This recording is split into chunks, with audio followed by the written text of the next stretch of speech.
자, 여러분들 안녕하세요. 이번 이야기는 시청자 동네꼬마님께서 이야기를 들려주실 겁니다. 동네꼬마님께서 오늘 해주실 이야기도 정말 숨막히게 들어야 될 것 같아요. 어떤 이야기일지는 같이 한번 들어보도록 하겠습니다. 안녕하십니까. 아유, 안녕하세요, 동꼬님. 제가 똥꼬 가는 데는 돌비님 영향이 제일 큽니다. 저는 분명히 동꼬라 그랬거든요. 근데 이제 시청자분들께서 짓고 주셔가지고, 네. 좋습니다. 아이고, 감사합니다. 자, 동꼬님께서 또 오늘 이렇게 찾아와 주셨어요. 너무 감사드립니다. 늦은 밤인데도. 아닙니다. 제가 감사합니다. 아유, 너무 감사합니다. 자, 오늘 동꼬님께서 해주실 이야기도 어떻게 보면 현실 공포겠죠? 네. 저는 귀신을 볼 줄 모르니까요. 근데 귀신을 못 보는 분치고, 야, 현실 공포로는 이렇게 그냥 죽여버리는 건 또, 진짜, 진짜 제가 좀 격한 표현까지 썼는데, 진짜 그래요. 진짜 너무 무서워서, 네, 진짜 오들오들 떨게끔 만들어주시는 사연이 많은데, 오늘은 키워드가 어떤 키워드가 될까요? 키워드 없이 한번 가볼게요. 오케이. 궁금한 그 마음을 가지고 바로 출발을 하도록 하겠습니다. 렛츠가. 길이십니다. 렛츠가 통고!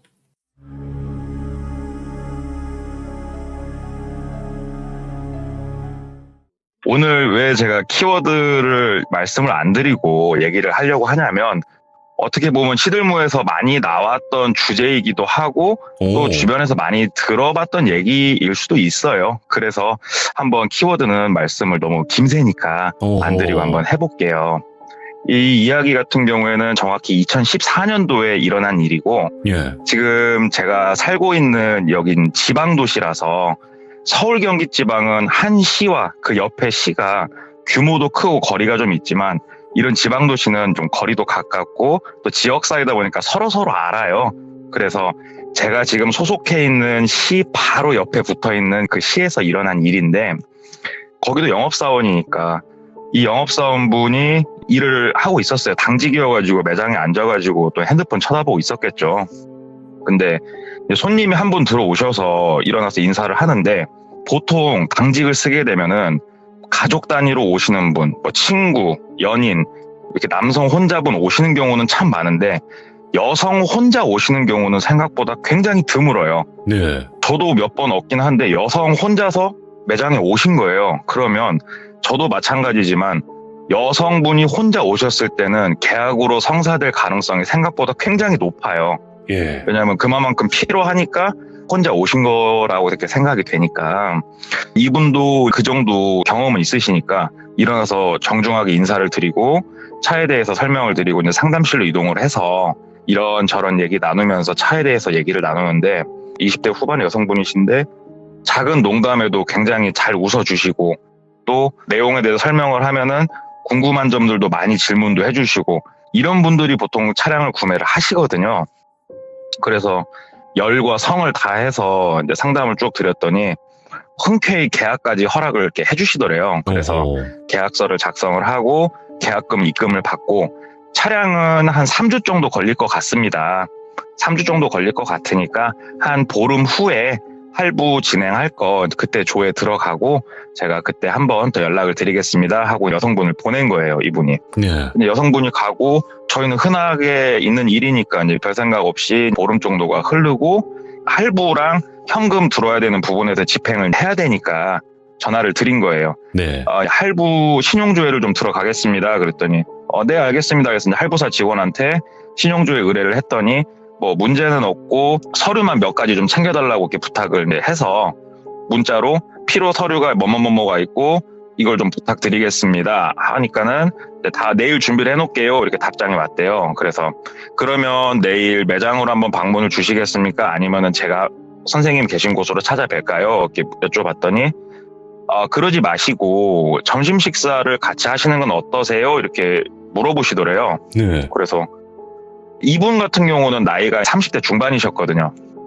사실 내키지는 않아요. 고객하고 밥 먹는다는 게 상당히 어려운 자리이기 때문에 내키지는 않는데, 고객이 먹자고 하니까 일단은 네, 알겠습니다. 그럼 몇 시에 어디로 찾아뵐까요? 해서 이제 몇 시에 어디로 만나자 해서 거기서 만난 거예요, 다음날. 그래서 서류를 받고 식사를 맛있게 하고 당연히 영업사원이 결제를 하려고 먼저 나가는데, 그 여성분이 내가 먹자고 했는데 왜 결제를 하시냐고 놔두시라고 하면서 결제를 이렇게 하시더래요. 그래서 젊으신 분이 그래도 참 이렇게 챙겨주시고 감사하다 이렇게 생각을 하고 결제를 하고 차가 일주일 정도 있다가 도착을 한 거예요. 차가 도착을 해가지고 썬팅이랑 블랙박스랑 작업할 거 작업하고 만나서 차량을 드려야 되니까 차 설명도 드려야 되고 일정을 잡으려고 하는데 저녁 식사를 하면서 차량 내가 받는 게 어떻겠냐. 싫거든요. 솔직히. 특히 저녁 식사 이렇게 하면서 거절을 할까 했는데 그냥 차량 인도 날이니까 차량 인도 드리면 되니까 그렇게 하자 해서 예 알겠습니다. 그러면 어디로 갈까요? 해서 또 만나기로 해서 가는데 교외로 나가면은 좀 이렇게 멋들어지게 지어놓은 레스토랑들이 하나씩 있잖아요. 그런 레스토랑이더래요. 갔더니 주소지를 메뉴판을 보니까 상당히 비싸더래요. 그래서 이거 내가 당했구나. 저번 날에 100만 원께 사주시더니 내가 제대로 빨리는구나. 빨래질을 당하는구나. 그렇게 해가지고 밥을 먹고 결제를 하려고 갔는데 이미 여성분이 미리 결제를 다 해놓으셨다는 거예요. 그 카운터에서. 그래서 와우 개념 있으신 분이다 하고 이제 차량을 드리고 하는데 여성분이 그래도 영업사원을 많이 챙겨주시고 이렇게 밥도 식사도 제공해주시고 너무 감사한 마음이 컸대요. 그래서 예. 2번, 3번 더 인사드리고 갔는데 그 다음날도 또 전화가 오더래요.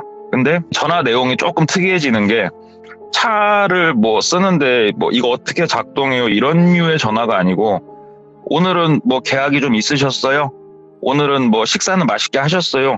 이런 전화가 이렇게 오는 거예요. 예. 그래갖고 이 고객이 참 심심하신 분인가 보다. 대수롭지 않게 생각을 하는데 이게 뭐 이틀에 한 번, 뭐 3일에 한 번 다시 뭐 다음날 또 바로 이렇게 전화가 오니까 이러면 솔직히 좀 거슬리거든요. 자기 시간도 뺏기고. 그래서 좀 이렇게 정중하게 말씀을 드렸대요. 네. 선생님, 근데 혹시 제가 뭐 이렇게 좀 해드릴 일이 있나요? 그래서 이렇게 말씀을 주시는 거예요. 그랬더니 아니 그런 건 아닌데 뭐 좀 많이 불편하셨어요? 이렇게 묻더래요. 그래서 불편할 것까지는 없는데 그래도 전화를 이렇게 업무 외적으로 주시는 분은 흔치 않아서 혹시라도 제가 좀 미흡한 점이 있나 해서 이렇게 돌려서 말을 한 거예요. 그랬더니 그런 건 아니고 기분 나쁘셨다면 죄송해요. 퉁명스럽게 얘기를 하더래요. 그래서 기분 상하면은 또 안 되니까 그런 거 아니다고 또 달래놨더니 이틀 후쯤 전화가 한 통 왔대요. 차에 문제가 좀 생겼다. 내일 아침 일찍 내가 서비스 센터를 들어갈 건데 한번 와줄 수 있겠냐. 혼자 가려니까 좀 걱정스럽다. 그러면은 영업사원이 사후 관리를 해야 되니까 알겠다고 울고 다음날 아침에 서비스 센터로 달려간 거예요. 예. 달려가가지고 봤더니 차가 멀쩡해요. 고장난 게 없어요. 그래서 선생님 혼자 계실 때 그런 증상이 있으셨냐. 근데 이런 경우는 많으니까 증상이 나올 때 오셔야지 지금 상황에서는 우리가 알 수 있는 게 없다. 이렇게 설명을 쭉 드리고 가려고 하는데 시간이 점심시간인데 식사를 함께 하시죠. 그러면서 또 밥 먹자고 그러더래요. 그래서 오늘은 제가 또 선약이 있고 해서 식사는 좀 어려울 것 같다고 또 정중하게 거절을 했더니 그러면 제가 이렇게 매번 고맙고 신세지는 것 같아서 선물 하나 가져왔다고 하면서 앵무새 인형을 하나 이렇게 주시더래요. 앵무새? 사람 팔꿈치에서 손목 정도 길이 되는 앵무새를 하나 이렇게 주시면서 밑에 버튼 누르시고 돌비야 하면은 그 앵무새가 돌비야 하고 따라하는 그런 앵무새를 주시더래요. 예. 그러면서 이거 그래도 제가 선물로 준 거니까 저녁에 거실에 이렇게 놔두고 인증샷 찍어서 보내주셔야 돼요. 버리면 안 돼요. 막 이렇게 얘기를 하시더래요. 그래서 뭐야, 예. 좀 어린 친구고 하니까는 아이고 그래도 귀엽다 하면서 감사합니다 하고 받고 저녁에 카톡이 오더래요. 그 딜러님 혹시 앵무새 잘 놨냐고. 그래서 앵무새 차에서 빼와가지고 자기 이제 혼자 3룸에 사는데 거실에다 놓고 사진을 찍어서 보내줬대요. 예. 잘 놨고 앵무새가 말을 너무 잘 따라해서 재밌어요. 이렇게 얘기를 해서 보내주는데 그날 이후로도 막 영화도 보자고 울고 좀 이상한 거예요. 나를 꼬시려고 이러는 건가? 내가 지금 뭐 마음에 드는 건가? 이런 착각이 들 정도로 되게 강하게 푸시가 들어오는데 결정적인 거는 이 영업사원 분의 스타일하고 너무 동떨어져 있는 여성분이세요. 미의 기준이 사람마다 다른 거니까요. 예. 근데 너무나 동떨어진 그렇다 보니까 이분도 그쪽으로는 0.1도 생각이 되는 건 없고 네. 그래서 이거는 내가 선을 명확하게 그어야겠다라는 생각이 딱 든 거예요. 그래서 전화가 왔을 때 말씀을 드렸대요. 선생님, 제가 좀 사실은 불편합니다. 저희가 낮에 밥을 한 끼 먹더라도 뭐 서비스 센터 대표님하고 먹든 아니면은 어디 렌트카 사무실 대표님하고 먹든 밥 한 끼를 먹더라도 저희는 영업적으로 풀면서 먹어야 되고 쉴 때는 혼자서 좀 쉬고 싶고 저희가 좀 하는 일이 그런데 사실은 좀 많이 불편합니다 하고 이제 대놓고 얘기를 한 거예요, 그분한테. 그랬더니 아니 어떻게 이제 오빠라고 그러더래요. 오빠는 어떻게 처음부터 끝까지 내가 이렇게까지 다가섰는데도 나를 이렇게 선을 긋고 이렇게 철벽같이 나한테 얘기를 할 수가 있냐 이렇게 얘기를 하니까 사실은 어안이 벙벙하잖아요. 이게 뭔 미친 사람도 아니고. 그래가지고 우리는 어디 학교에서 만난 사이가 아니고 구매자와 판매자로서 우리가 만났습니다. 저는 당연히 선을 지켜야 되고 사실은 선을 넘고 계신 건 고객님입니다 하고 강력하게 얘기를 하니까 한참을 통화했대요. 저주를 좀 퍼붓더래요. 내 소나기에 걸리고 빠져나간 남자 못 봤는데 오빠라고 다를 것 같냐고. 전화 받기 싫으면 받지마 오빠. 내가 안 할게. 근데 오빠 오늘 일은 반드시 오빠가 후회할 날이 올 거야. 오빠 마음대로 한번 해봐 하고 전화를 또 끊더래요. 그래갖고 아 그래 미친 사람 하나 잘 걸렀다 이렇게 생각을 하고 잊고 살았죠. 한 3주 정도가 지났는데 지금도 저희 브랜드에서 하는 게 있어요. 고객 만족도 조사라고 차를 구매하시면서 만족했는지 영업사원 친절했는지 묻는 게 있는데 이게 좀 웃긴 게 뭐냐면 이 만족도 조사를 할 리스트가 쭉 빠져서 각 지점이나 대리점으로 뿌려져요. 네. 그래서 고객하고 접촉을 먼저 하게 만들어요, 회사에서. 그래서 전화를 해요. 저도 하고 있는 거예요. 선생님 혹시 지금은 문자인데 옛날엔 전화했어요. 전화가 오면 저도 좀 미흡한 게 있었어도 만족한다고 말 좀 해주시고 매우 만족 좀 이렇게 말씀 주시라고 부탁을 드리거든요. 아 근데 그 여자가 껴있는 거예요, 그 리스트에. 예. 아이고 마음이 무거운데 어찌됐건 해야 돼요. 왜 그러냐면은 통화한 이 내용을 캡처를 해서 보내줘야 돼요. 그 여직원한테. 저도 하고 있는 건데. 불편하다. 그래서 예. 전화를 했는데 없는 번호래요. 번호가 바뀌었대요. 그래서 오예 잘 됐다 하고 번호 바뀌었던데 하고 말해주고 끝낸 거예요. 예. 끝내고 한 2달이 넘는 시간이 흘러요. 그러니까 머릿속에서 그 여자는 완전 지워지고 통할 일도 없고 완전히 지워지고 이분이 생활을 하는데 그 집이 혼자서 3룸에 살고 있었어요. 예. 3룸에 살고 있는데 본인이 머무르는 방 그리고 옷방처럼 쓸 수 있는 작은 방이 하나가 있고 화장실 하나 있고 작은 거실이 있는 전형적인 3룸인데 이 사람이 원래는 술도 좋아하고 밤늦게까지 게임도 하고 이런 사람인데 피곤하더래요, 몸이. 그러니까 몸이 피곤해서 집에 들어가면 보통 막 밤늦게까지 놀고 자는데 집에 들어가면은 한두 시간 내에 이렇게 골아 떨어지고 아침에 일어나면 몸도 무겁고 이게 좀 반복이 되더라고요. 체력이 딸린다는 그런 느낌. 네. 그래서 아 내가 요즘 술을 너무 많이 먹고 다녔나, 내가 너무 스트레스를 많이 받나 이런 생각을 하면서 그렇게 있는데 하루는 자고 일어났는데 느낌이 위화감이라고 표현을 하면 될 것 같은데 뭔가가 달라져 있더래요. 분명히 내가 이건 이렇게 해놓는데 달라져 있더래요. 그게 뭐냐면 수도꼭지. 아침에 출근하려고 화장실에 가서 수도꼭지를 켜려고 봤는데 손 씻는 수도꼭지가 이 사람은 항상 버릇처럼 차가운 물 쪽으로 완전히 돌려놔요. 오. 왜 그러냐면 전에 고무 패킹이 고장나가지고 이게 위에서 아래로 누르면 물이 내려오는 방식인데 이렇게 가운데 놓으면은 힘없이 밑으로 내려져가지고 지 혼자 물이 나와가지고 고무 패킹을 갈은 거더라고요. 오. 그런데 오른쪽으로 끝까지 돌려놓으면 이게 안 내려놔서 한참 하다 보니까 버릇이 돼서 항상 오른쪽 끝으로 돌려놓는데 아침에 출근하려고 나와서 보니까 가운데로 이게 와 있는 거예요. 내가 어제 이걸 안 했던가? 대수롭지 않잖아요. 그러면서 약간 묘한 위화감을 느낀 거예요. 그날 처음으로. 그리고 나서 또 며칠 있다 보니까 슬리퍼 방향이 반대로 돼 있더래요. 아침에 씻으려고 가는데. 내가 요즘 이렇게 몸이 피곤하니 이상하다. 내가 이 슬리퍼를 이 방향으로는 안 놓는데 왜 이 방향으로 놔져 있지? 그리고 나서 또 시간이 좀 지나고 이제는 눈에 보이는 현상들이 일어난 거예요. 나왔는데 식탁에 과자를 까먹은 흔적이 있는 거예요. 내가 과자를 먹었나? 나 과자 안 먹었는데? 왜 과자가 놔져 있지? 나 이거 머리가 좀 이상해졌나 보다. 그냥 몇 가지도 대수롭지 않은데 되게 느낌이 찜찜해지는데 이제 그날 저녁에 집에 들어가려고 비밀번호를 누르는데 비밀번호 원래 누르면 이게 띠띠띠띠 소리가 나는데 소리가 안 나더래요. 그래서 이제 얘도 말썽이네, 얘도 말썽이야 하고 비밀번호 누르고 문 열고 집에 들어가서 또 물도 마시고 테레비도 보고 하다가 또 졸리니까 자고 일어났는데 이번에는 방문이 다 열려 있더래요. 자기 방문, 화장실, 옷방 다 문이 열려 있더래요. 이제 이때 가니까 이 사람이 느낀 거예요. 이거는 내가 지금 몽유병이 있던지 정신병이 지금 내가 생겼던지 아니면은 귀신의 소행이다. 이거는 아니다. 이건 확실히 아니다. 예.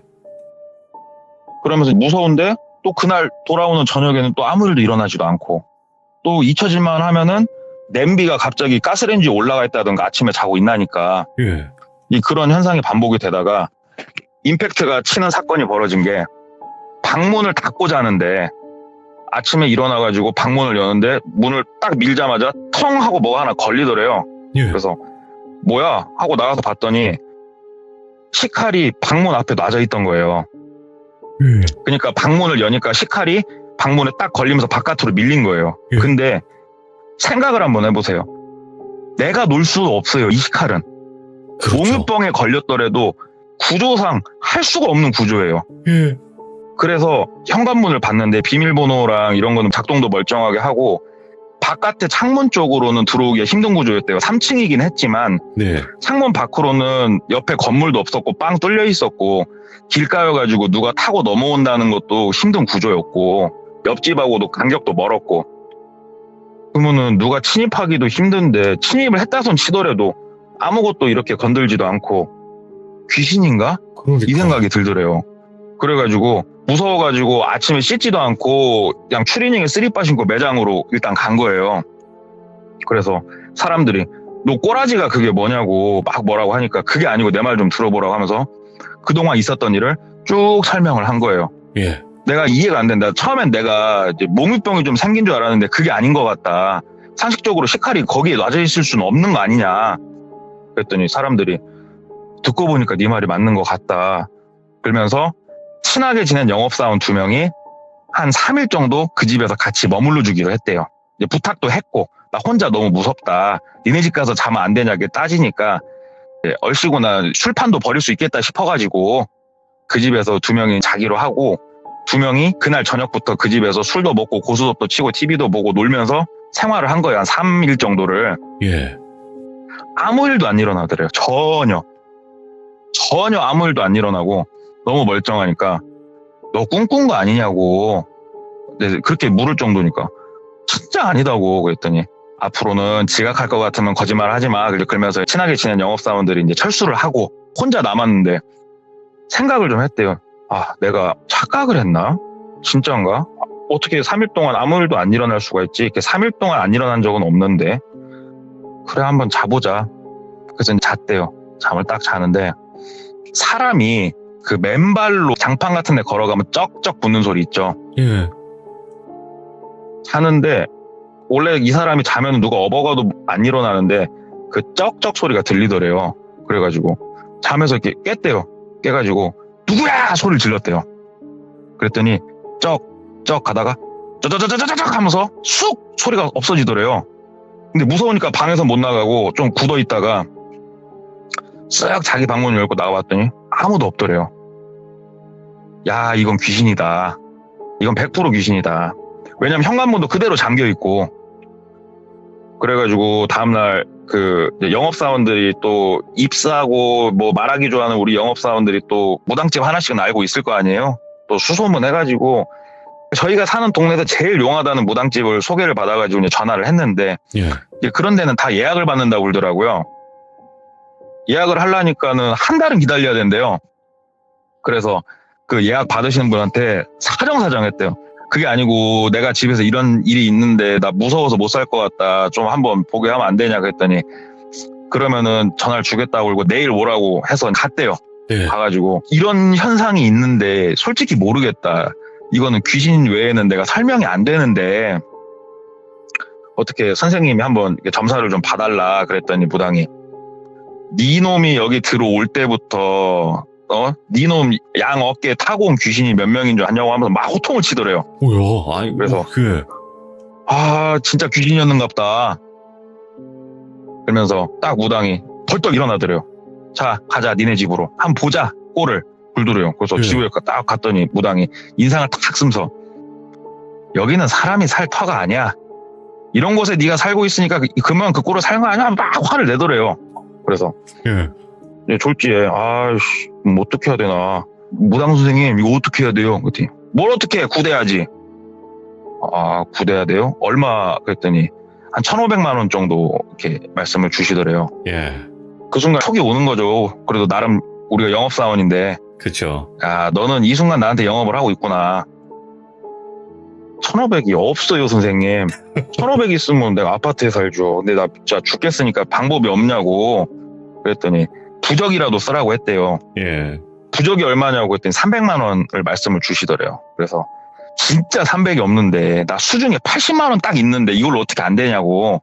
그랬더니 80만 원은 이제 쇼부를 본 거예요, 무당하고. 많이 그래가지고 들어갔네. 부적을 써주면서 여기에다가 이렇게 안 보이게 붙여라. 그리고 이거는 잘 보이게 여기다 붙이고 어디다 붙일지까지 찍어 주시더래요. 예. 그래서 80만 원짜리 그 부적을 여기저기다 붙인 거예요.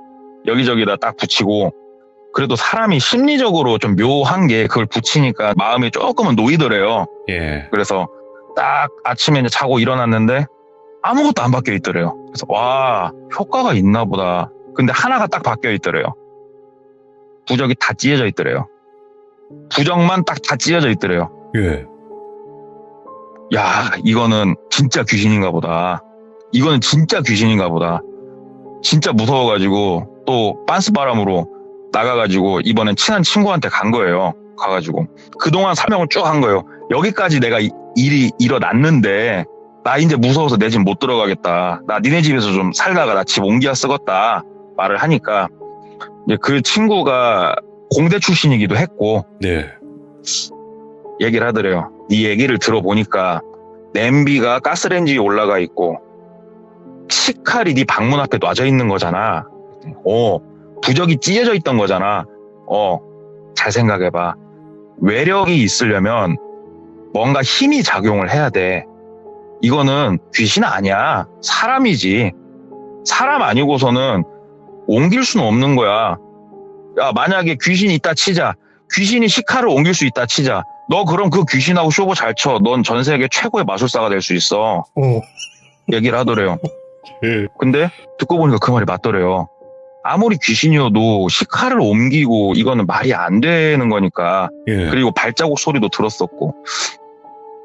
그래서 그 친구 집에서 너무 무서워가지고 2, 3일 정도 더 있다가 이 친구가 쭉 해주는 얘기를 2, 3일 들으니까 귀신에 대한 생각이 많이 사그라들더래요. 그래서 일단은 들어가서 못 버틸 것 같으면 그냥 방을 빼자. 이건 무서워서 안 되겠다.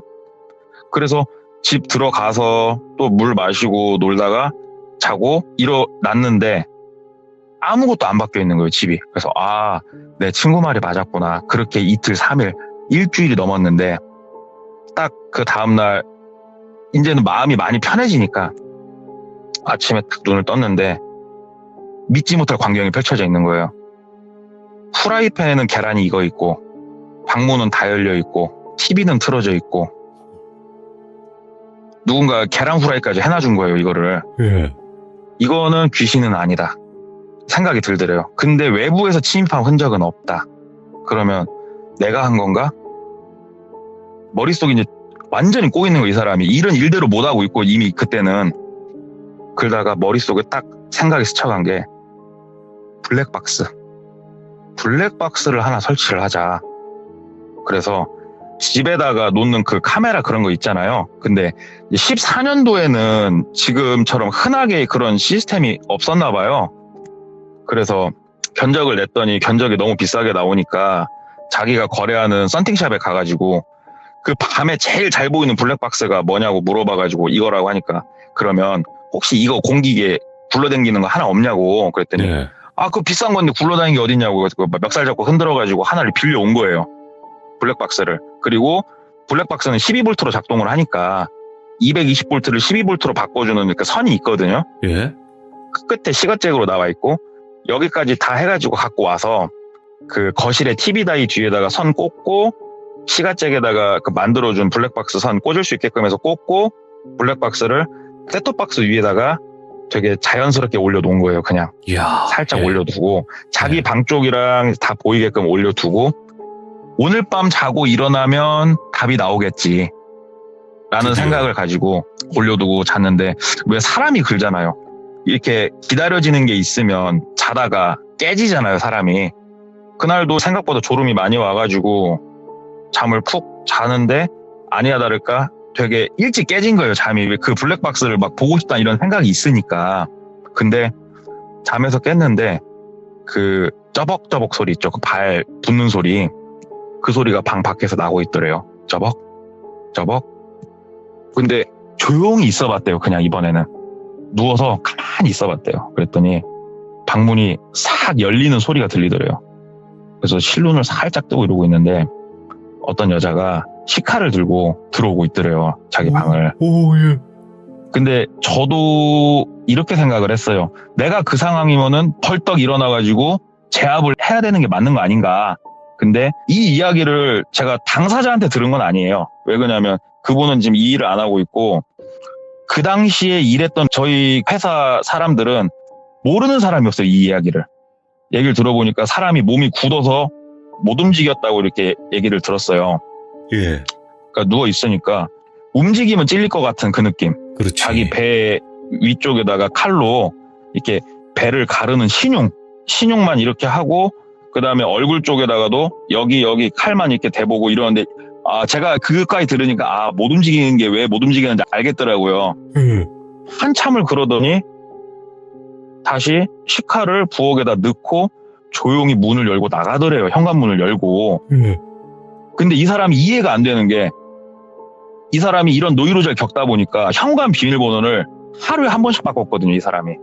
그 날짜로 바꿨다고 그래. 자기도 까먹으니까 오늘이 1월 13일이면은 0113 이런 식으로 매일매일 날짜로 계속 바꿨다고 했는데 어떻게 알고 들어왔는지도 신기한데 들어와가지고 그 짓거리를 하고 나간 거예요. 그래서 여자가 나가고 조용히 한참 더 있다가 완전히 갔겠거니 하고 나가서 블랙박스를 뒤에를 터치를 한 거예요.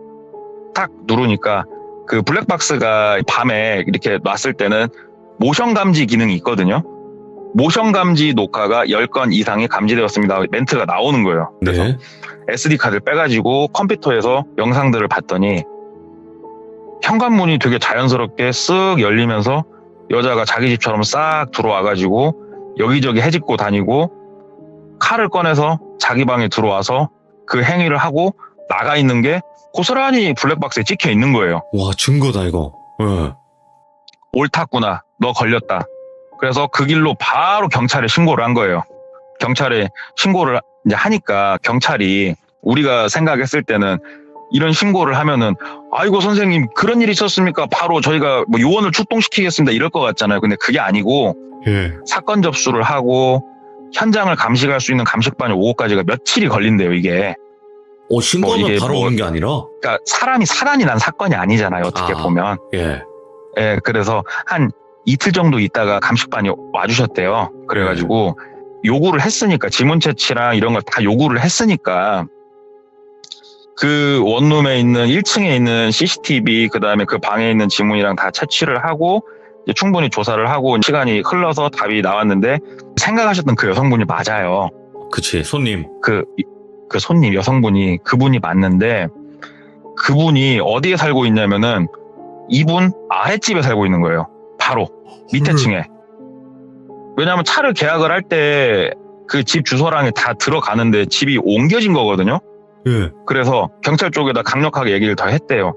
이거 그냥 단순히 내 집만 들어온 문제가 아닌 것 같고 내가 어디에 살고 있으며 우리 집 번호는 어떻게 열었으며 이거는 파헤쳐줘야 되는 거 아니냐. 예. 그래서 경찰 쪽에서 통장 내역까지 다 조사를 했대요. 핸드폰 내역부터 다 조사를 했더니 나온 게 뭐냐면은 일단은 심부름 센터가 나왔어요. 거기서.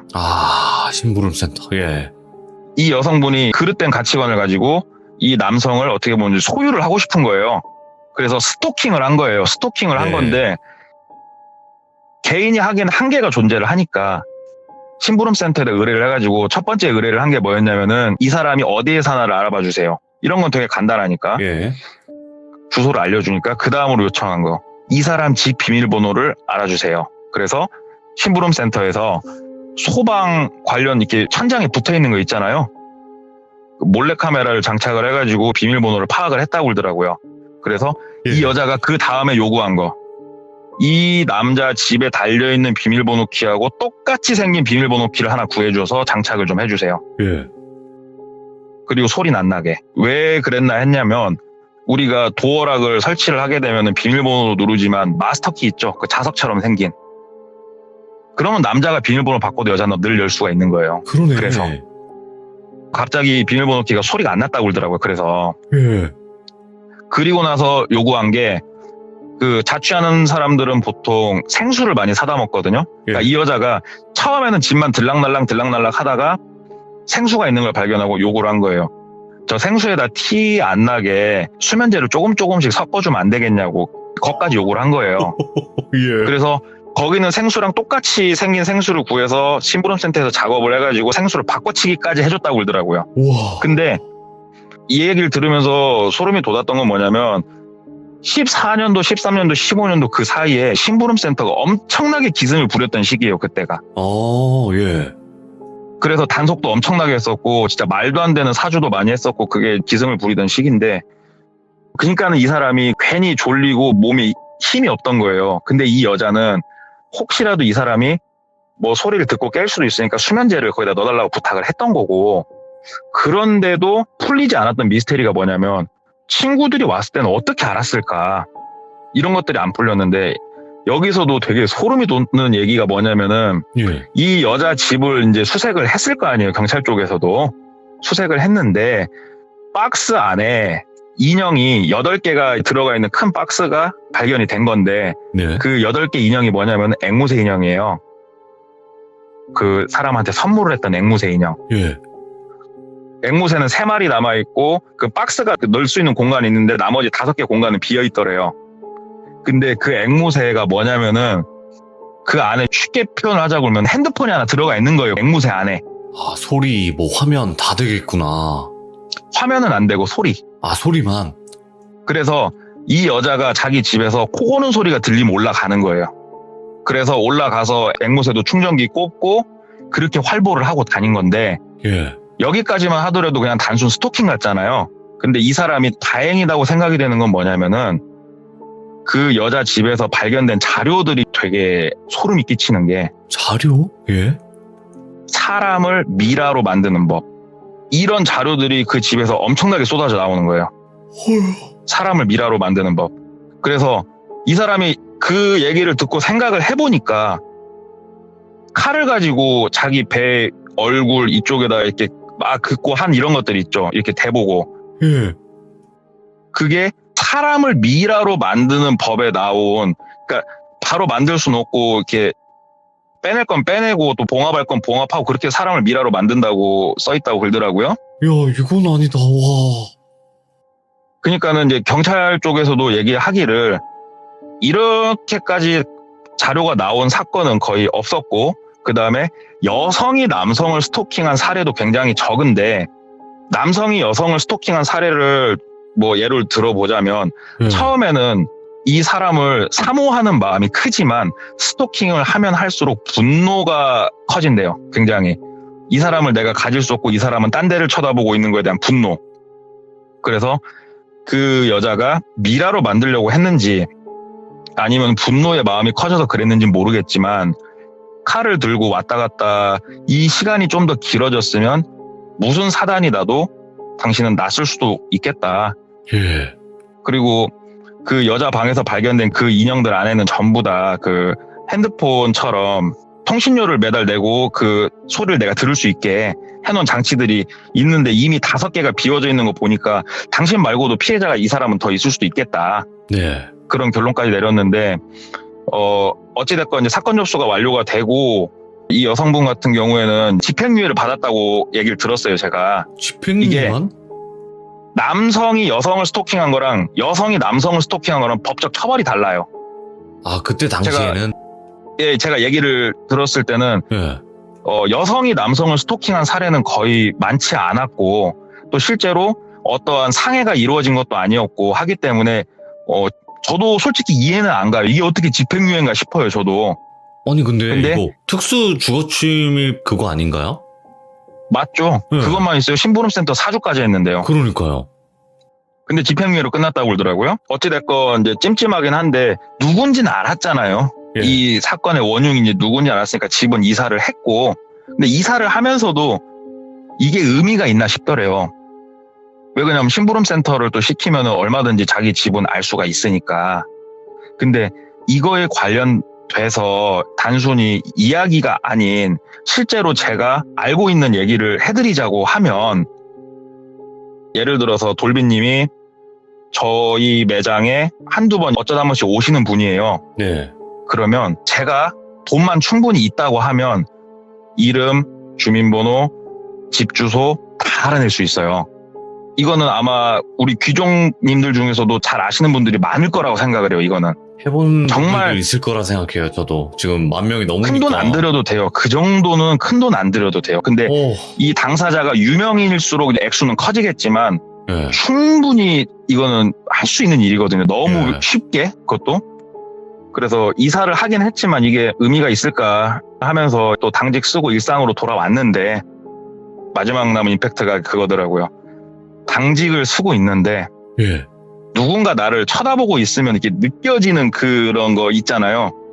그래서 핸드폰 보고 놀다가 비 오는 날이었대요.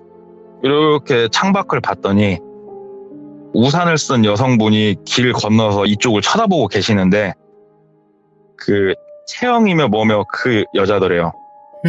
딱 고개를 들고 마스크랑 이런 걸 다 쓰고 있어서 얼굴 모르고 눈만 딱 볼 수 있는데, 눈이 딱 마주치니까 그 여자가 아무 말 없이 싹 돌아서서 갈 길 가더라는 거예요. 근데 예. 이 사람은 분명히 느꼈대요. 저거 그 여자라고. 그래서 그 이후로는 이 사람이 퇴사도 했고, 이 이후의 얘기는 몰라요. 이 이후의 얘기는 모르는데, 이분이 이 일을 겪었을 당시에 이제 저희 지역에 있는 저희 브랜드 쪽에서는 공지가 내려올 정도의 사건이었다고 그러더라고요. 와, 전체 공지로. 예. 지금도 중고차 사기건 같은 경우가 신차 영업사원을 통해서 일어난 경우가 있기 때문에 이런 경우는 조심하라고 전체 공지를 내려줘요. 예. 저희한테 이런 사건이 있으니까 이런 일은 조심해라. 그때 전체 공지가 내려왔던 사건이어서 모르는 영업사원이 없을 수가 없는 사건이라고 얘기를 해주더라고요. 이야, 네, 이거는 진짜. 그래서 되게 식상한 얘기예요. 스토킹을 한다는 게 되게 식상한 얘기인데, 예. 그래도 어떻게 보면 조금 특이하기도 하고, 이 미라라는 이상한 그게 껴있어가지고 그래도 한번 얘기해보면 귀종님들이 재밌게 들을 수 있지 않을까 해서 한번 들고 와봤습니다. 아니, 동네 꼬마님, 이제 한 가지만 말씀드리면, 스토킹 썰 뭐 되게 많았어요. 저희 방송에서 나온 거. 예. 제일 예, 무서운데, 이거? 제일, 너무 방법이 특이한데요? 되게 치밀하죠. 와, 이건. 아, 그래, 세상에는 많은 사람들이 있고, 진짜 별의별 사람들이 많다는 건 알고 있는데, 도대체 어느 정도까지 사람들이 나올지 동네 꼬마님 이야기를 들으면, 이렇게 갱신되는 것 같아요, 계속. 저도 이쪽을 야. 파다 보니까 주변에 영업사원 네트워크망이 있지 않습니까? 그러니까는 일반인들보다는 이야기를 이렇게 주워 들을 수 있는 범주가 확실히 크긴 크더라고요. 당연하죠. 그건 맞죠. 예. 예, 그래서 이야기들이 나오고 있는 건데 이것도 한계가 있겠죠. 근데 그거는 있는 것 같아요. 만약에 내가 어떤 사건이나 이런 거를 목격을 하거나 들었어요. 근데 그냥 본인의 직업에서는 별거 아닌 걸 수도 있는데 이걸 얘기로 했을 때는 엄청난 걸 수도 있는 그럴 수 거거든요. 있죠. 예, 많은 분들이 그거를 몰라요. 그냥 내 기준에선 별거 아닌데 이걸 얘기했는데 사람들이 레전드라고 해주네? 이런 느낌일 수도 있는 거거든요. 그럴 수도 있겠네요. 진짜 그래요. 네, 그래서 진짜 동네 꼬마님도 이런 거 사소한 거 있어도 참여해 주시면 좋을 것 같아요. 아유, 감사합니다. 네, 그런 생각하지 마시고 편하게 해주시면 될 것 같고 오늘도 예. 정말 또 사람이 무섭다라는 걸 한 번 더 각인시켜 주셔서 다시 한 번 또 감사드립니다. 고맙습니다. 감사합니다. 고맙습니다. 여러분들 스토킹 법이 바뀌었죠? 최근에 바뀌었어요. 예전에는 처벌을 아마 제대로 못했을 거예요. 근데 지금 현재는 이제 법안이 개정이 돼서 스토킹도 범죄로 이제 처벌이 된다고 합니다. 근데 정말 스토킹 중에서도 이렇게 거의 영화 미저리 같은 거진 그 정도의 수준을 가진 사람들이 존재를 하네요. 그러니까 여러분들도 항시 이건 조심하는 방법밖에 없는 것 같습니다. 그리고 여러분들이 주변에서 겪었던 사람이 무서운 썰이 있으시다면 언제든지 여기 카톡 제보로 주시면 감사하겠습니다. 시청해주신 모든 분들 감사드립니다. 고맙습니다. 이번 이야기는 시청자 너굴파파님께서 이야기를 들려주실 거예요. 너굴파파님께서 오늘 해주실 이야기는요. 여러분들 지금 뒤에 보이는 사진과 같이 산에는 이런 고갯길이 있기 마련입니다. 이런 곳에 정말 또 무서운 귀신들과 무서운 이야기들이 넘쳐나고 있죠. 어떤 이야기일지 같이 한번 들어보도록 할게요. 안녕하세요, 돌민님. 아이고, 너굴파파님 안녕하세요. 네, 반갑습니다. 오늘 차에 계신가요? 네, 어떻게 하셨어요? 오, 제가 귀신이거든요.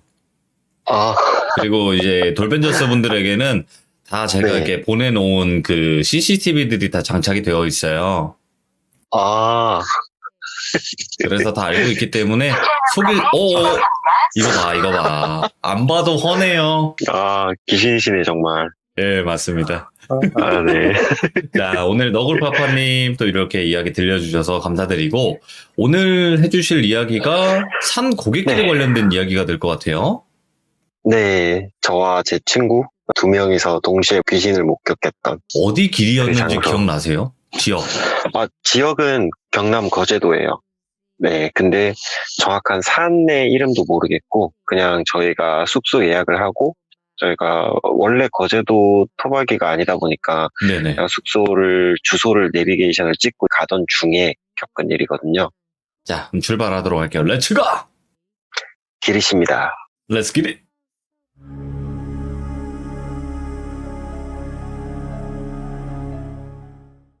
이게 있었던 일은 7월 마지막 주예요. 얼마 안 됐고, 그때가 한창 휴가 시즌이었죠. 저도 회사에서 여름 휴가를 받았고, 친구 2명이랑 어떻게 일정을 조율을 해가지고, 저 포함 총 3명이서 경남 거제도로 휴가 계획을 잡았어요. 예. 저는 아시다시피 아내가 있고, 아기도 있다 보니까, 이렇게 같이 갈 수가 없잖아요. 예. 아기가 있으면 되게 제한적이게 되거든요. 그래서 할 수 없이 육아랑 업무 스트레스 이런 게 좀 약간 반쯤 미쳐있는 상태이기도 했고, 그래서 와이프한테는 정말 미안한 얘기인데, 이제 안 1박 2일만, 얘기하셔도 되는 거죠? 그렇죠. 예. 1박 2일만 좀 자유시간을 달라. 미리 요청을 하고, 제가 저희 내무부 장관님께 허가를 받고 친구들과 휴가를 떠나기로 약속을 했어요. 예. 네, 멤버가 어떻게 되냐면, 제 전 얘기에서 나왔었던 영안 갖고 있는 디피조 출신 친구, 그리고 할머니 때부터 쭉 이어졌었고, 한 명은 모태 크리스찬인 친구, 이렇게 셋이었어요. 예. 이야기를 좀 편하게 전달해 드리기 위해서 친구들을 실제로 제가 부르는 별명으로 표현을 할게요. 영안 가진 친구는 전에도 말씀드렸지만 현재 공장 운영 중이고, 네네. 그래서 제가 공돌인데 줄여서 똘이라고 불러요. 그리고 모태신앙인 친구는 하도 막 자기 성당 같이 나가자 이런 섭외는 아닌데 아무튼 그런 거에 대해서 제가 일부러 놀린다고, 실제로 어느 특정 종교를 막 비하하지는 않고요. 그냥 그 친구를 놀린다고 사이비라고 줄여서 입이라고 불러요. 입이, 네, 입이야 이렇게 부르거든요. 네네네. 정말 친한 친구들이라서 그렇게 부르는 거고, 이런 걸로 서로 친구에게 별명 부르는 걸로 다투거나 그런 일은 전혀 없거든요. 네. 그래서 귀종님들도 그냥 편하게 들어주셨으면 좋겠어요. 네네네. 이제 다시 얘기로 돌아가서, 아는 분들이 좀 있으실 것 같긴 한데, 저희가 예약을 했던 숙소명을 밝히진 않겠지만 거제도 외곽 쪽에 일본 료칸 형태를 하고 있는 호텔이에요. 명칭은 호텔이에요. 근데 거기가 나름 신축이기도 하고, 인스타그램이나 뭐 페이스북이나 SNS상에서 꽤 핫한 곳이거든요. 근데 거기가 코로나 때문에 온천 같은 걸 즐길 수는 없는데, 그래도 여름 휴가다 보니까 나름 저희는 이것저것 물놀이도 하고 바닷가 가서 놀 생각으로 여분 옷이랑 물놀이 용품이랑 뭐 이런 걸 막 사가려고 예. 아침에 장을 보러 마트에 가기로 했어요. 근데 저희가 멍청했던 게 마트는 아침 일찍 문을 안 열잖아요. 아, 그렇죠. 예. 네, 그걸 모르고 저희는 아침 8시에 모였어요. 아침 8시에 마트 앞에 딱 모였는데 안에다가 갖다 문이 닫혀있죠. 그래가지고 야, 마트 문 열 때까지 커피나 한 잔씩 하고 기다리자 이래가지고 이제 마트 앞에서 커피 한 잔씩 들고 막 수다 떨고 있었어요. 수다 떨고 있는데 저희 3명 중에 또리가 제일 비싸고 좋은 차를 타거든요. 네. 그래서 그래 여행 갈 때 역시 수입차다 이렇게 다수의 의견을 반영해서 또리차를 타고 가기로 했어요. 그렇게 마트에서 한참 수다 떨고 있는데 또리가 이비한테 좀 과한데 싶은 장난을 막 치기 시작하는 거예요. 예를 들어서 이비가 뭐 말을 하려고 하면 갑자기 말을 가로치고 뚝 끊어버린다든지, 아니면 이비가 하지 말라 하는데도 마시던 커피를 입에 머금고 있다가 발 쪽에다가 찍찍하고 뿌린다든지 이런 장난을 계속하는 거예요. 오호. 네, 그래서 아무리 친한 친구 사이라도 이게 하지 말라는데 계속 하니까 이비가 좀 화가 많이 났나 봐요. 그래가지고 분위기가 갑자기 냉랭해졌어요. 웃고 떠들다가. 근데 저는 둘 다 친구니까 뭐 누구 편들기도 애매하고 해서 그냥 아무 말 안 하고 가만히 있었거든요. 예. 그렇게 대화도 서로 안 하게 되고 약간 분위기가 다운돼서 저랑 이비는 그냥 뭐 핸드폰 만지면서 마트 앞에 계속 구름과자나 피면서 이렇게 있었고, 또리는 자기 차 안에 들어가서 쉬더라고요. 시트 이렇게 눕힌 예. 채로. 그러고 시간이 좀 지났나? 그냥 또리가 차에 있다가 갑자기 막 문을 뭐 놀란 것처럼 벌컥 열더니 막 부다다닥 뛰어오는 거예요, 저희한테. 예. 그러면서 오는데 고함 내고 싶은데 참는 것처럼 막 이러는 거 있잖아요. 그러면서 막 뛰어오는 거예요. 그래갖고 저는 이제 밑된 놈이 이비한테 미안해서 화해하려고 쇼하는 건가 이렇게 생각을 했어요. 예. 근데 얘가 오자마자 이비한테 앞에 딱 가더니 오만 욕을 막 뱉는 거예요, 친구한테. 예. 진짜 까딱하면 이거 주먹 다짐까지 하겠는데 싶은 생각이 들어가지고 예. 제가 둘을 딱 떼어놨어요. 또를 좀 먼저 진정을 시키면서 주먹질 못하게 양팔 딱 붙잡고 차 쪽으로 끌고 가려고 했거든요. 근데 진짜 필사적으로 차 있는 쪽으로는 안 가려고 막 버팅기는 거예요. 그래서 왜 이러지 싶었고, 야 정신 차리라고 그러면서 소리를 막 질렀어요. 제가 정신 차리라고 그러면서. 그러니까 그 전에 싸우고 막 이랬던 거 상황이 짜증나기도 했고, 휴가 첫날인데 뭔가 다 뒤틀린 느낌 때문에 화가 너무 나는 거예요, 저는. 예. 그렇게 고함을 막 지르고 욕을 하고 이러니까 또리가 좀 정신을 차리는 것 같더라고요. 그러더니 저한테 막 이비를 막 손가락으로 가리키면서 니는 전마가 그지를 하는 동안 뭐 했는데 구경하니까 웃기드나 이러는 거예요. 예. 갑자기 저한테 다짜고짜 욕을 하니까 저도 화가 난 상태고 하니까 뭔 개소리야 이러면서 꿈꿨나 예. 이랬더니 얘가 해주는 말이 자기는 차 안에 이렇게 누워서 쉬고 있었대요. 잠든 것도 아니었고. 근데 이비가 처음에 차 쪽으로 뚜벅뚜벅 걸어오길래 제가 먼저 사과하려고 오나 보다 이 생각을 했대요. 그러고 계속 운전석에 이렇게 누워서 못 본 척 이러고 있는데 인기척이 안 느껴져서 살짝 실눈을 떠봤더니 이비가 그 운전석 옆 유리창 있잖아요. 거기에 예. 딱 붙어가지고 얼굴을 완전 밀착해가지고 막 좌우로 비비면은 삐빅삐빅 이러면서 그 살가죽이랑 유리랑 마찰되면 삐비비비 이러잖아요. 나죠. 예. 그러면서 계속 미친듯이 좌우로 빠르게 막 삐비빅 이러면서 비비더래요, 유리에다가. 그래가지고 제 또리는 저러다 이제 피부 벗겨지겠는데 뭔 저런 장난을 치냐 이런 생각을 했는데, 순간적으로 이 또리가 분명히 외관은 또리 맞는데 왜 이렇게 낯설게 느껴지지? 하는 생각이 들었다는 거예요. 예.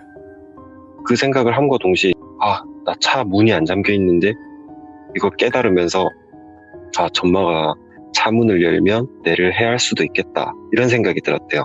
예. 그래갖고 눈치 못 채게 손을 진짜 조금씩 움직여가지고 잠금 버튼을 딱 누르는데 찰칵 하면서 잠기잖아요. 이렇게 찰칵 소리가 나니까 그 얼굴 비비고 있던 이가 갑자기 막 벌레 기어가듯이 다다다다 하면서 막 차 루프 쪽으로 기어 올라오더라는 거예요. 예. 근데 얘 차가 파노라마 썬루프라고 차 천정이 다 열리는 거였거든요. 썬루프가. 썬루프가 또 활짝 열린 상태였는데 얘가 올라오면 썬루프 쪽으로 들어올 수가 있잖아요. 그렇죠. 네, 그걸 보고 얘가 미친 듯이 문 열고 뛰쳐나온 거예요. 오. 근데 이비는 저랑 있었으니까 예. 자기가 막 뛰어왔는데 이비가 있으니까 그러면 자기가 방금 마주 봤던 게 이비가 아닌 걸 뻔히 알잖아요. 예. 그걸 알면서도 자기가 너무 무서웠다 보니까 그냥 좀 무서움을 해소하려고 자기한테 막 화를 냈다는 거예요. 그래서 그러면 그거는 우리 둘은 몰라도 쟤는 그런 거 모르니까 말하지 말자 이러고 나중에 좀 기회 봐서 사과해라 이러고 중재를 했어요. 제가 예. 화해하라고. 또리가 먼저 이비한테 가서 사과하고 이비만 이제 또리가 왜 그랬는지에 대한 이유를 전혀 모르는 상태로 쇼핑을 시작한 거죠. 그렇게 필요한 걸 다 구매하고 숙소로 출발을 했어요. 저희가 바로. 그때가 한 10시 반? 아직 해 쨍쨍할 때였죠. 그래서 출발을 하고 거제도 진입하고 좀 외곽 쪽에 위치했던 숙소라서 저희는 초행길이기도 하고 내비가 안내해주는 데로만 갔거든요. 근데 가는 길이 진짜 되게 꼬불꼬불한 급회전 구간이라고 하나요? 커브길 예. 엄청 많고 경사도 엄청 심하고 언덕도 많고 뭐 거의 좌우로 나무들 빽빽하고 간혹 가다가 절벽인 곳 나오면 예. 거제도 예쁜 바다 절경 쫙 보이는 그런 도로였거든요. 그런 도로를 막 한참을 갔어요. 그렇게 한참 가다가 이제 아침에 있었던 일들은 다 셋 다 까맣게 잊고 막 노래도 크게 틀어놓고 막 따라 부르고 수다도 떨고 이러면서 한참 가는데 갑자기 이비애가 창밖에 이렇게 막 보더니 갑자기 저희한테 야, 너 저런 거 믿나? 이러는 거예요. 예.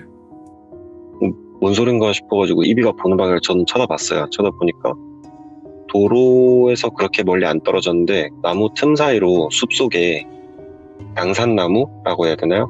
오색 천 같은 거 막 걸어두고 이런 큰 나무들 있잖아요. 예. 그런 큰 나무 하나를 두고 그 아래에서 누가 봐도 무당행색 하신 아주머니 한 분이 막 푸작푸작 신들린 듯이 뛰고 계시고 그 주변에 꽹과리나 징 같은 거 치고 계시고 약간 누가 봐도 흔히들 아는 구판 같은 게 보이는 거예요. 예.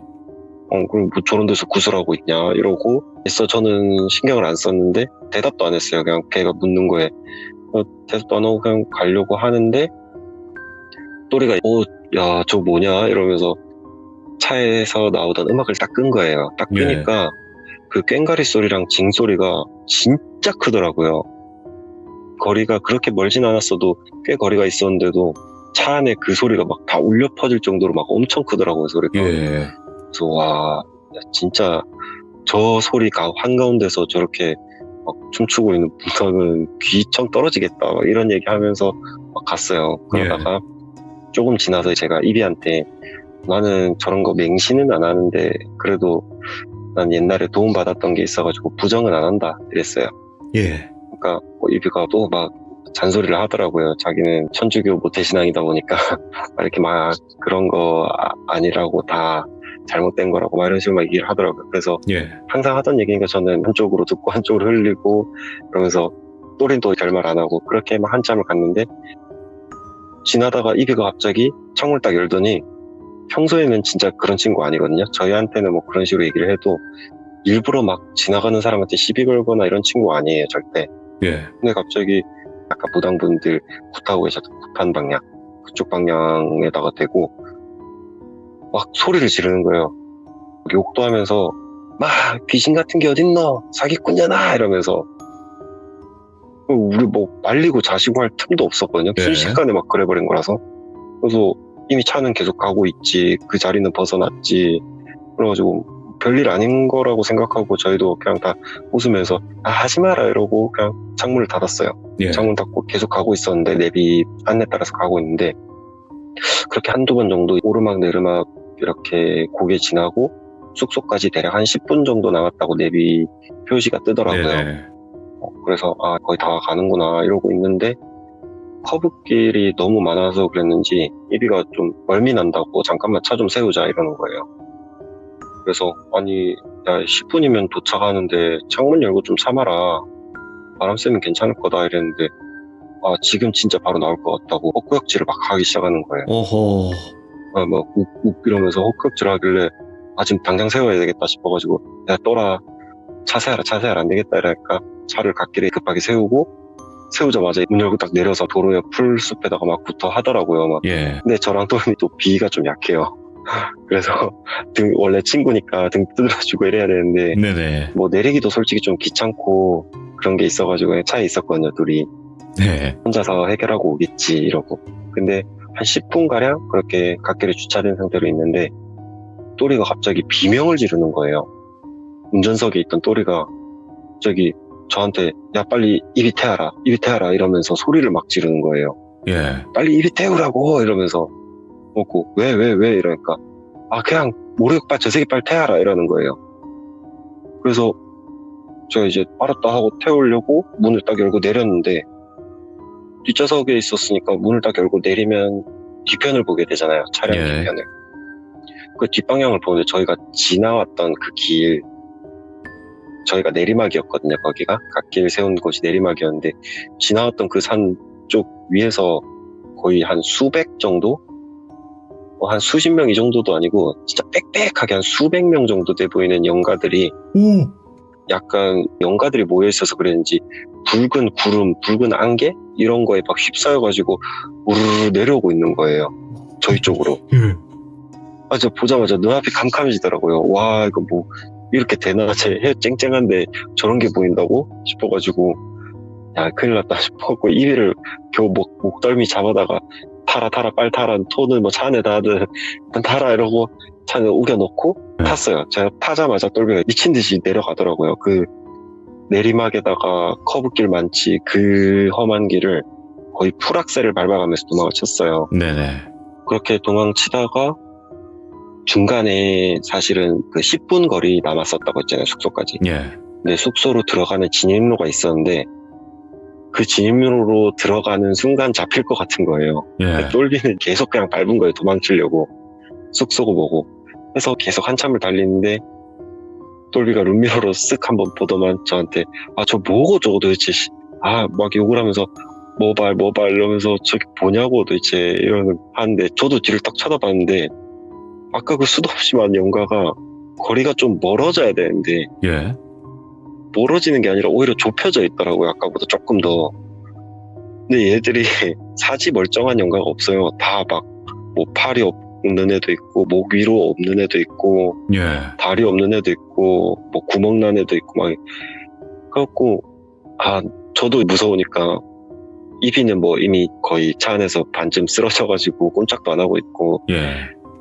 또 저랑 또리 2명은 영가를 보고 느낄 수 있는 사람들이잖아요. 그러다 보니까 둘 다 막 거의 울먹거리면서 남자들이 도망치는 수밖에 없었어요. 그렇게 한참을 도망쳤는데 꽤 오래 달렸는데도 산을 못 벗어나더라고요. 저희가. 예.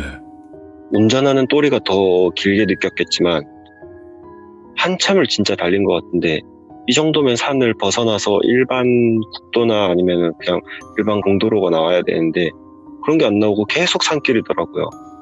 그래서 이거를 우리가 진짜 귀신한테 씌인 건가? 우리가 뭘 잘못한 게 있나?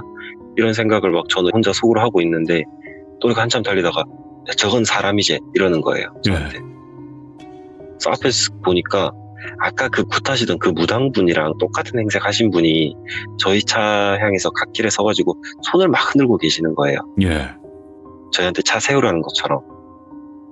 그래가지고 맞는 것 같다. 아까 그 무당 아이가? 그러니까 또리가 차를 세웠어요. 그분 앞에다가. 네네. 차를 딱 세우고 내렸는데 그분 앞에 갔을 때 저희가 내려서 봤을 때는 뒤에 더 이상 안 보이더라고요. 영가가. 그래서 내려서 처음에는 그냥 간단하게 인사를 드리고 그분이 아까 소리친 애 어딨냐고 아까 나한테 욕한 애 어딨냐고 이러시는 거예요. 그래서 친구가 좀 장난을 심하게 쳤는데 저희가 대신 사과드릴게 친구 지금 상태가 많이 안 좋아서 뒷좌석에 누워있다고 예. 저희가 대신 사과드리겠습니다 이러면서 진짜 정중하게 이렇게 사과를 드렸어요.